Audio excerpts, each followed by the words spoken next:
Hello and welcome to Damage Explained.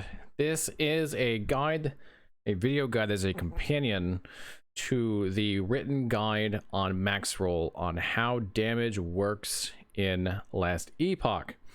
So this is a pretty sizable guide and explaining something with a lot of numbers, which this is, over voice is not the easiest thing to do. So I highly recommend, if anything that I say doesn't make a lot of sense to you, to go into the guide itself and check it out, because it's probably makes more sense written than it does with me explaining it in those particular cases. But I'm going to do my best, and hopefully this will be an easier way for some of you to digest this information, and then you can just use the max roll thing, the max roll written part of it as you need to. All right, let's start with the very basics of damage in Last Epoch, which are base, added, increased, and more. So these are what make up the first and primary portion of damage in the game. So base damage is what a skill starts with. So if you equip a skill on your bar and you don't have a weapon on, whatever that base damage is, that's what you have. If you have no other stats, so if say a skill has 10 base damage, you'll do 10 damage on average. Added damage is what you add to base damage, and it's a straight number. It's not a percentage. So you could add 10 melee damage, for example, to a melee skill, and that will add on to the base damage. So if you had a melee skill with 10 damage and you added on 10 melee damage, you would typically have 20. There's some exception to that we need to cover in a little bit, but for now, that's the basics of how it works. 10 plus 10 equals 20. Increase is a multiplier and is a percentage. So if you have 100% increased damage and you have 20 damage from your base, you now have 40. So you have double that. You've had 100% increased. You increased it by 100%, you get 40 damage. Now, sources of increased damage add together. They don't multiply. So, for example, if you have 50% increased damage and 50% increased damage, for the calculation, you have 100% increased damage. So, again, you'd be at 20 times 1 plus 1 in this case, because you have to get the double in there. If they count, you can't start at 0 on this. So you get 40. Right? You get 20 plus 2, or 20 times 2. More damage, however, is multiplicative like increased, but every source of more damage is multiplicative. So, and unlike increased, where you have 50% increase from one source and 50% increase from another source, you have 100% increased. You have 50% more damage and 50% more damage. It's 50% times another 50%. So, example, if we had 50% increased damage, 50% increased damage, 50% more damage, and another 50% more damage. So we have 4 sources of damage there.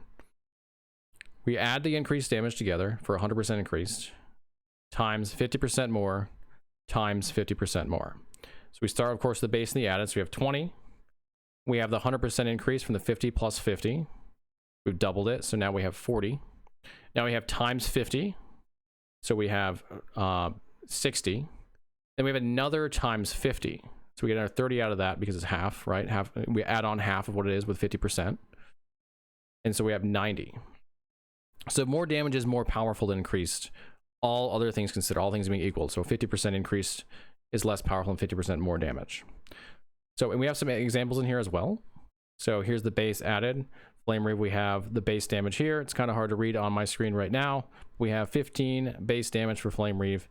And then infused weapon here adds on +2 to fire melee, +2 to cold melee, and +2 to lightning. So if we had 1 point in this and we were using Flame Reave, which is fire, we have 15, plus we have the +2 fire damage here. So we have 17 total base plus added damage. Increased damage, we have an example here. It's going to all be the same as what I said, but there are mathematical examples in here. So if what I said didn't make full sense to you, or you weren't able to process it without seeing it visually, which is true for a lot of people, probably myself included, you can get a better example of it in here that you can kind of chew on a little bit more. Same thing with more damage, it's also in here.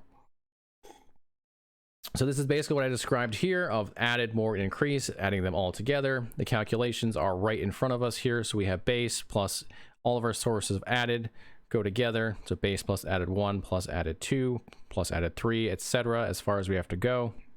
Once we've added those together, we now multiply those by increased sources that are going to be added together first. So increased 1 plus increased 2 plus increased 3, etc. get added together, then multiplied against the base and added damage we've already added together. Once we've done that, we can multiply it against our first source of more damage, and then multiply that against our second source of more damage, etc., until we've gotten through all of our sources of more damage. All right, and we have some examples in here with actual numbers too. I'll leave that to you guys to chew on if you want to get a little bit more detail on how that works. Let's now get into added damage effectiveness on skills. So this is a little bit of a wrench that we're going to throw into it, because we said, well, if you've got base damage of 10 and you got added damage of 10, then you got 20, right? Well, that's only true if added damage effectiveness is at 100%, which is effectively no change. Added damage effectiveness is a multiplier on added damage that is applied by the skill. So each skill has a different added damage effectiveness. And what this essentially does is allows EHG, the developers of Last Epoch, to make a large or lower attack speed, or slower attacking skills, or higher mana skills gain a larger benefit from added damage versus higher attack ones, or ones that don't cost any mana, as a general rule of thumb of what it can do. So they can say, all right, meteor attacks really slow, so let's give it a 900% added damage effectiveness to account for that. It's also a really high mana cost skill, and that's exactly what meteor actually has. It has a 900% added damage effectiveness, whereas something that has a really high attack speed might be at 100%, and so it gains no additional benefit. How we work with this is we have to take the added damage we get, and then we multiply it by the effectiveness, and then we add that to the base damage. So for example, let's say we're running something like meteor. Let's say we're running meteor. I don't remember what the actual base damage of meteor is, but let's say it's 100. Let's say meteor's 100 base damage. And we've got another 100 added damage from our gear and our passives and wherever else we have it. We have 100 added, 100 base. What we're going to do is, before we add those two together, we're going to take the added damage, not the base, the added damage, and we're going to multiply that by the added damage effectiveness of meteor, which in this case is 900%. So it's 9 times the amount, right? So instead of you having 100 added damage, you have 900 added damage, and now you'll add that onto the 100 base damage, so you end up with 1,000 added damage instead of 200 that you'd have if it was just 100% added damage effectiveness. I hope that makes sense. It's a kind of weird way that they handle it, but I think it's really cool, and once you grasp it, you can do a lot of really interesting things with theory crafting because they've done this. And of course, there's examples in here as well as to how we add it together, going step by step, what you have to do to get your added damage effectiveness into the calculation. All right, let's move on to damage types and ability types. So there are two ability types, we're calling them here, in Last Epoch. There are hits and there are damage over time. So the big difference between hits and damage over time is that hits can critically strike and can always apply ailments. Ailments, we have a guide on that as well if you want to check that out, but ailments are a debuff to the enemy. They can be damage causing, or they can be something that makes them weaker in some way, defensively or offensively, or utility, move speed, etc. Damage over time, baseline do not apply ailments. There are damage over time skills that in the skill tree can add the ability to apply ailments, but generically damage over time. So like if you poison an enemy, the poison itself will not apply any ailments. Whatever the poison does, which in poison's case it's a damage over time with reduced poison resistance, which is just a part of being poisoned. But so poison itself is actually technically an ailment. I know this gets confusing. It's just kind of the way the game is. But poison itself, as it ticks away, will not apply any additional ailments on the enemy. So it can't apply more stacks of poison, or it can't apply ignite or slow or chill or anything like that. The only way to do that is through hits or through certain damage over time skills that are capable of adding that into the skill. As it's usually a per second basis. So for example, Hail of Arrows gets the ability to apply certain ailments per second. I think I can do like poison chance per second. Maybe it's got 200% poison chance per second. Don't quote me on that for sure. I don't know if that's what Hail of Arrows actually has, but it has stuff like that in it. And so every 2 seconds, in that case, you'd get 2 stacks of poison as you're casting or channeling Hail of Arrows, which is a dot skill. All right, the other thing that we need to know is damage types. Actually, I apologize. I used ability type wrong there. So this is not ability type. This is just hits and damage over time. This is like that basic where we start from. Ability types are something a little bit different. Let's start with damage types, though. These are, the kind of damage you can do. Fire, cold, lightning, physical, necrotic, poison, and void are the damage types in the game. So depending on what your skill does, it will be tagged a certain type of damage or types of damage. That will determine what it scales with, like what kind of increased damage will increase the damage of the skill, and any adaptive added damage, which is a large part of the game right now, what kind it'll be. So for example, if your sword has 100 melee damage on it and it doesn't say any particular damage type, and you're using a fire melee skill, that skill will convert all of that 100 melee damage to fire. So be very aware of the damage type of the skill that you're using, or damage types, because they're going to convert any damage that doesn't have its own specific type to it, any added damage. And this applies to everything in the game now. It didn't used to, but throwing damage, most of it now is this adaptive type of damage. Most spell damage is adaptive type of damage. It's gonna change it to whatever it is. And if it's split, if let's say you've got fire and cold in there, then it's gonna split that adaptive damage in half. So half it will go fire, half it will go cold. The other ability types are melee attacks, or the other types of damage are ability types, which are melee attack, throwing attack, bow attack, and spell. And skills again are broken up into these tags. Some, a very small number, can have multiple ability types. Example, Shadow Dagger, which is technically a sub ability or sub skill, but it has both melee and throwing, which means it can scale both.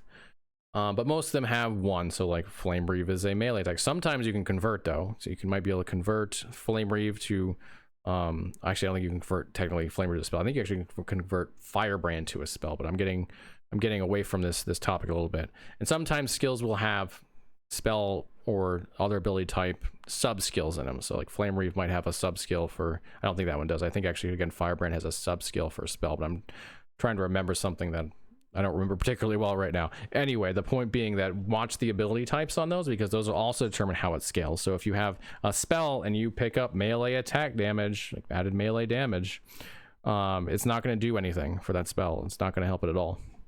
So make sure you are pairing the right ability type skills with the right stats on your gear and passives, etc. Okay, and I've got some examples in here too for you to go through. I'm not going to cover them here, but if you want more information on exactly how to pair those together and make sure you're doing it right, check out the examples. Critical strikes. These are only applicable to hits. Dots can never crit. There is no exceptions. So this only matters to you if you're not playing a dot build. There are currently, this might change in the future, but right now there are 3 ways to scale critical strikes. Now, what do critical strikes do?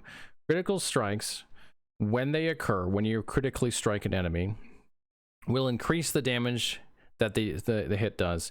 By default, it's double, but it can be scaled up from even beyond that. Now, to get critical strikes, you need to build critical strike chance.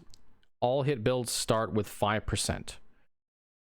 Baseline. So you have a base of 5% crit, and you scale it 2 different ways. The first is through added critical strike chance. This is kind of similar to added damage, and it's just a number. It's a percentage technically, but it's an additive number on top of your 5% crit. So if you have plus 5% melee critical strike chance, that's an added critical strike chance. You now have 10% critical strike chance for all melee attacks, because you have your baseline 5%, and then you have this added 5%. Now, the other way to scale it is through increased critical strike chance. This works like increased damage as a multiplier. So if you have, for example, 50% increased critical strike chance, and you have no added critical strike chance, you have just your 5% baseline that everybody starts with, you now have 7.5% because you're taking that 5% and you're multiplying it by 1.5, 50% increased critical strike to get 7.5. You've got 100% increased critical strike chance, now you have 10%.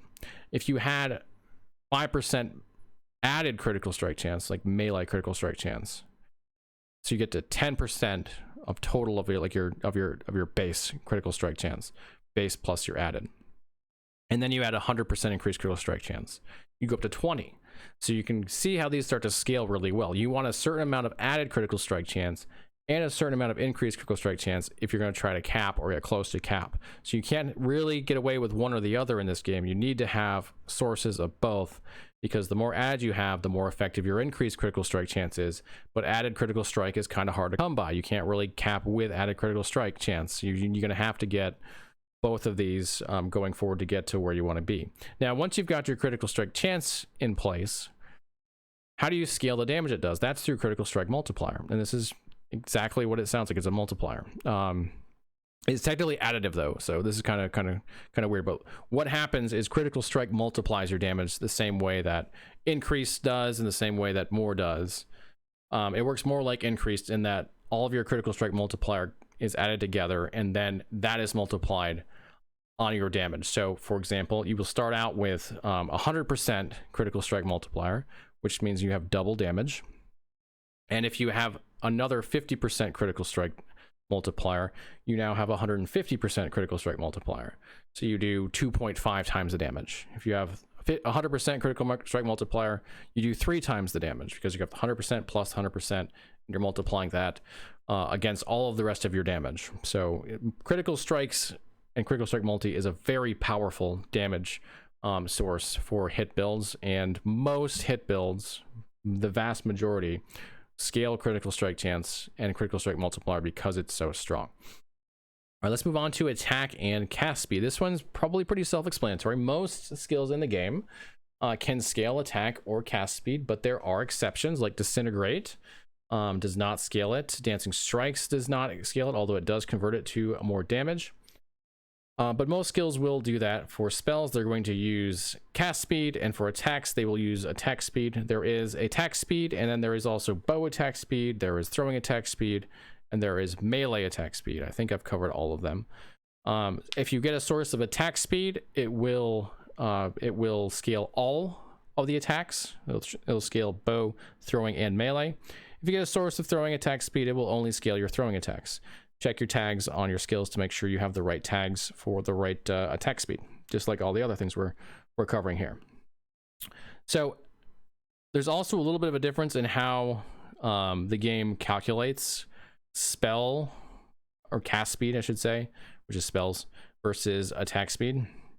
And that's because of the weapon. So weapons for spells don't have like a cast speed modifier, but weapons or attacks, at least most attacks, do. For example, melee weapon has, you could be wearing a weapon with a 1.2 base attack rate, and you'll see the attack rate on the implicit of the weapon. So when you're calculating your attack speed for weapons, you need to account for that. So for example, we have an example here, 1 times 1.2, and then if you have 25% increased attack speed, you have to do another 1 plus 0.25 to account for the 25%. So you're just increasing it by another 25% here to get to 1.5. If you have a 0.8 base attack rate, then you're actually getting slower. You have to account for that too. So just bear that in mind. Spells are really easy. Throwing attack tends to be really easy too, because I don't believe there's any modifiers to that anywhere. As far as base rate, there are for bows. Bows do give it a base rate change. So spells are really easy. Throwing weapons are really easy. But for melee and bow, you're going to have to factor in the weapon you're using. All right, let's move on to damage over time. So it's a fairly complex topic. It does tend to work similar to hits in some ways, but then not so much in other ways. As far as scaling dots goes, you kind of have to break it down into whether or not it's an ailment or whether or not it's like a skill that has a dot tag. So ailments oftentimes can stack. So you can get like more than 100% chance to poison on hit, for example. And you can apply multiple stacks per hit, and you can attack multiple times to continue to stack poison. It's possible to stack ailments well over 100. Like you get well over 100 stacks of ailments on enemies if you have the right gear and the right build on it. And each one of those, you know, is additive with each other, so you're continuing to add more damage to the enemy over time, and the dot tick every second is going to get larger because of that. Another way to, now that doesn't apply for skills that have the dot tag. They're going to work completely differently. So this only applies to ailments that can stack. But there's a lot of them that can. Chance of poison, or poison can, ignite can, bleed can, frostbite can. There's others, damned can. There's several. The other way you can skill dots, and this applies to both types, are increased damage for the type. So poison damage for dots, physical damage for bleed, fire damage for ignite, similar to how hits work. You can increase the ailment duration for ailments. So for example, we got Fester here. Unlike some games, this is a direct damage increase because it allows for more ticks of the dot to occur over a longer period of time. The tick rate remains unchanged. So for example, 100% bleed damage duration, increases bleed from 3 to 6 seconds. And since the rate of 1 tick per second remains unchanged, the damage is actually doubled. So in this game, ailment duration is actually really good. Another source is penetration or shred for the appropriate damage types. So remember that dots themselves can apply ailments, and shred is an ailment. Shred is, we're going to talk about shred in a bit. Shred and penetration reduce the resistances of enemies, and it can go below 0, so they can actually do more damage. Next up, we have generic sources of more damage of a dot skill or a skill that applies dots. So we talked about more damage before, and it still applies for dots as long as it doesn't specify that's like more hit damage, so then it wouldn't apply at all. So yeah, there's a number of ways to handle this, and to handle scaling, excuse me, with dots. The last one being increasing base damage from or for dot skills with added damage scaling. So this does not apply to ailments. Ailments cannot increase their base damage. They do it through more stacks. But skills like Maelstrom, which is in fact a skill with a tag that has a dot tag on it, does have added damage that can be increased, or added to, I should say, to not be too confusing. You can add to the added damage of skills like Maelstrom. All right, next up, chance to apply. We did talk about this a little bit here, but a little bit more detail on this one. Ailments can go over 100%. They can go 250, 300, 500% chance to apply. That means if you had 500%, you'll apply 5 stacks. And this can scale. They have a duration. You can, or they can add up. You can continue to add them up, just like we talked about before. All right, let's talk about shred and penetration. So shred and penetration fit the same bucket, but they do it in a different way. They both reduce resistances of the enemy. However, penetration is just like a permanent buff that you have. It's a stat that you gain that will reduce it on every hit. So for example, you have 50% penetration. Let's say 50% fire penetration. You're using a fire skill. Every hit, the enemy has effectively 50% less resistances to fire. Most enemies have no resistances. Some do, and they can get them through like the Monolith of Fate, through modifiers. But they generally start at 0 and can go negative, and when they do, it's just a straight multiplier. Like you now do, if you have 50% resistance penetration, they have 50% less resistance, and they are at 0, so you have negative 50. You do 50% more damage. So penetration and shred are a very strong source of damage increase for both dots and for hits. Shred works differently. It's an ailment, and it will shred based on the stacks an amount of resistance, and that depends on what kind of enemy you're hitting. So non-bosses, it's 5% per stack, and bosses is 2%, and it caps at 10 stacks. You can't go beyond 10 stacks.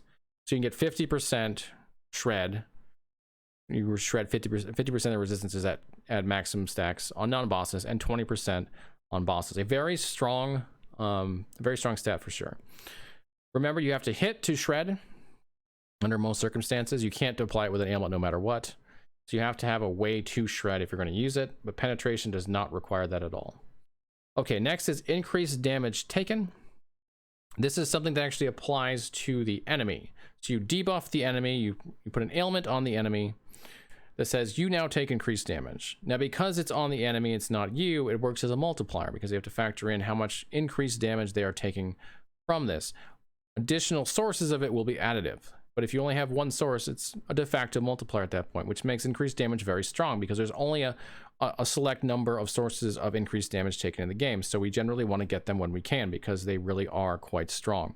Mark of Rot is one example here where the enemy takes 100% increased void damage taken. This would be a double damage buff to your damage if you don't have any other sources of increased damage taken and you're using this. And if you are, you'll just have to add them on that, and that will determine how much you get. So if you have another 50%, you have 150%, so they take 1.5 damage. Damage conversions. This used to be a very complex category. It's since been simplified quite a bit. It's still not super easy, but it's much easier than it used to be. It used to be that converting damage was something that you had to really pay attention to, because what you could do in skills is you could say, for example, look at Grave Chill here. We could take Reap's base damage here. We can take Reap's damage, this is base damage, and we can convert it from poison to chill. And this is actually going to convert it from into cold. My bad. I'm completely screwing this up. Reap, I believe, starts as necrotic. And so we can take it from necrotic to cold, which means it now has the cold tag, and all of the base damage inside of it is cold. And so you'll now scale cold instead of necrotic. However, these used to work all in weird ways where some would convert all kinds of damage outside of the skill, and some would just convert the damage inside the skill. And we didn't have adaptive damage for a lot of skills.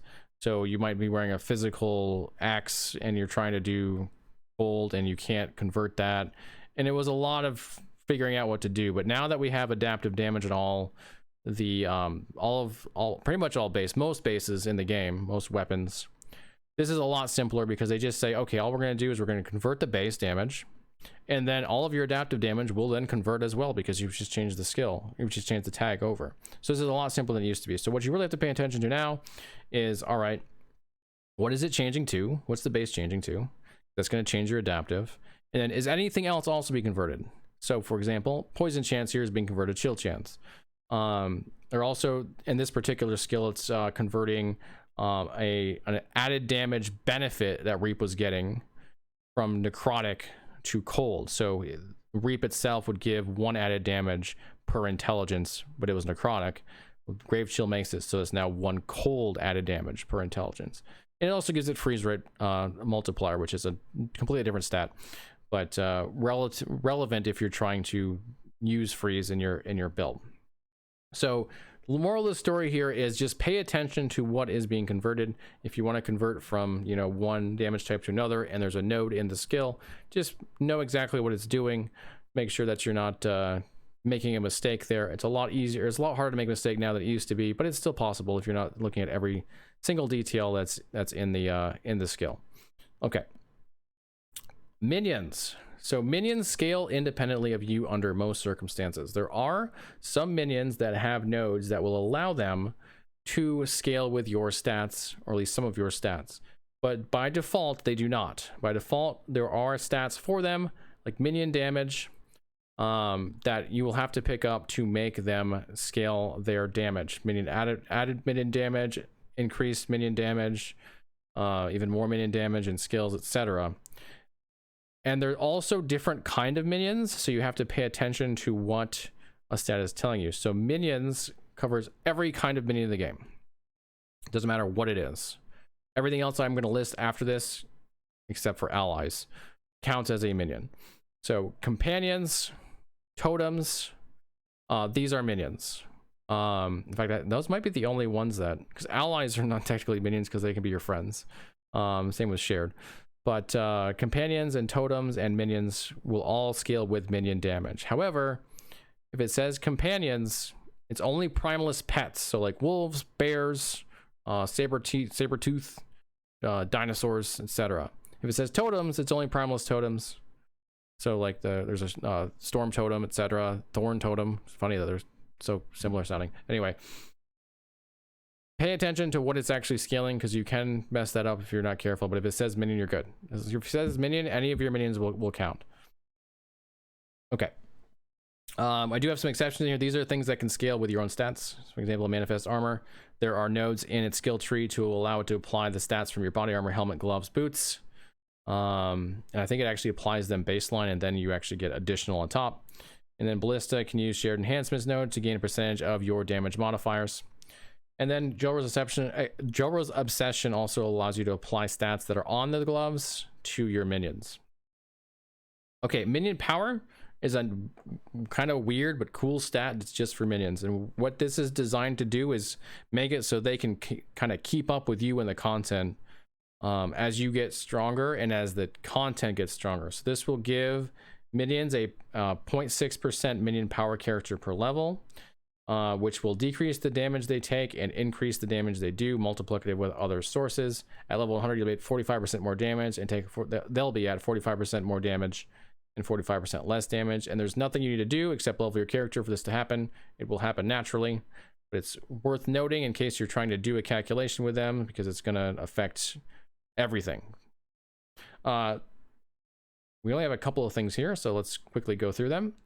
Damage variance and enemy damage mitigation is some hidden stuff in the game that is definitely worth knowing, because it can throw off your numbers drastically if you're trying to do a calculation.